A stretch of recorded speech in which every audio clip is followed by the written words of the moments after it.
प्रत्येक खात्याने 100 दिवसाचं आपलं टार्गेट घेतलेलं आहे।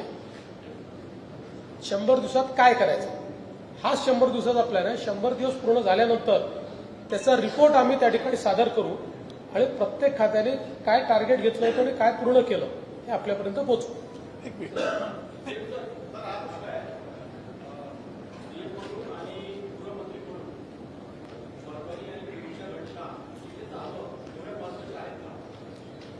असं आहे की घटना फार महत्त्वाच्याच आहेत आणि म्हणूनच इथे अधिवेशन सुरू असताना मी स्वतः उपमुख्यमंत्री अजितदादा पवार यांना विनंती केली आणि अजितदादा पवार स्वतः त्या ठिकाणी गेले, आमचे सगळे मंत्री देखील त्या ठिकाणी गेले।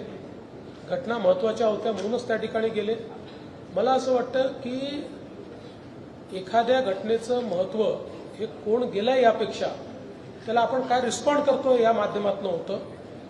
प्रत्येक ठिकाणी मुख्यमंत्री पोचतातच असं नाही आहे, पण अजितदादांसारखे सिनियर मंत्री त्या ठिकाणी तेवढ्याकरताच आम्ही पाठवले होते आणि माझं नेहमी मत असतं की अशा प्रकारच्या घटना घडल्यानंतर सेन्सिटिव्ह असतात, तिथे कोणी ना कोणी शासनातर्फे कोणी विरोधी पक्षातर्फे गेलं पाहिजे, पण त्याचं पर्यटन करू नये हा मात्र माझं नेहमी मत असतं।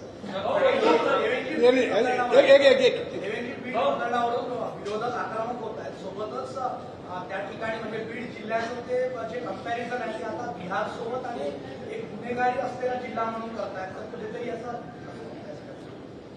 असे घटना जेव्हा घडतात त्यावेळी अशा प्रकारच्या चर्चा होतात, पॅरलल्स ड्रॉ होतात, पण याचा अर्थ बीड जिल्ह्याला इतकंही बदनाम आपण करू नये।